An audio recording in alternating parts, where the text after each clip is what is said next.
So this video, we're going to talk all about ways of charging our internal battery through the psychological category. So what are we talking about here? We're really talking about hobbies. What hobbies can you engage with to turn off the thinking?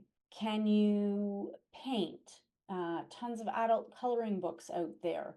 We can also do puzzles and photography. There's so many hobbies, I can't even list them all. And sure enough, I'm sure that there are hobbies that you would engage in and that you would find interesting in order to help yourself turn off your thinking mind. There's also reading. And again, I want to highlight here that we are going to talk about reading for pleasure, whatever genre that might be, and versus reading for learning. Okay. And so that's an important distinction. We want the reading for pleasure. And if reading with a book is not helpful, there are ebooks now and audiobooks. There's so many ways that we can get into reading, and so many different types of books out there that I'm sure there's something that you will find interesting. Music, whether it's creating music or listening to music, as long as the music helps you relax and feel safe and calm so that you could bring and finish that stress response cycle and bring about the parasympathetic system. So music can be bilateral music stimulation, and there are tons of YouTube videos if you want to know what that is. It can be, if for you it's heavy metal music, for others it could be classical music.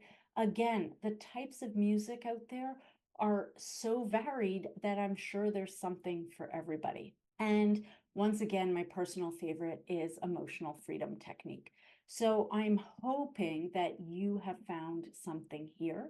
I'd also like to offer one last, that's not listed here, one last way to potentially help you, and that is self-hypnosis.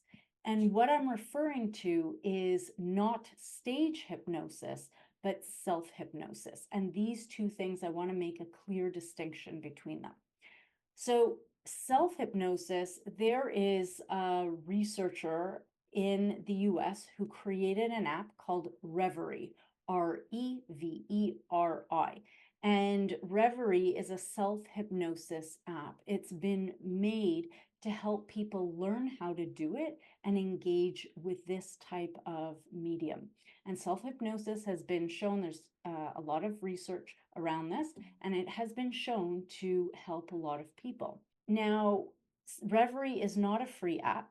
That being said, Reverie does for free allow you to do an assessment as to whether or not you are easily hypnotizable. And so I've done that test, and it turns out I am not easily hypnotizable.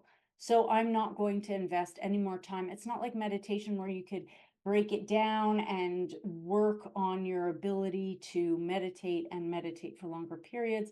You can invest the time to help yourself be more hypnotizable. However, from what I've heard, it's not the same thing, and it's not as effective that way. So see first if you're hypnotizable, and if so, and you have the funds to do it, it's possible that you might enjoy the Reverie app and the benefits it might bring to you. So with that, we're now going to move on to the last category, which is social. And we're going to talk about ways to charge our batteries through the social category.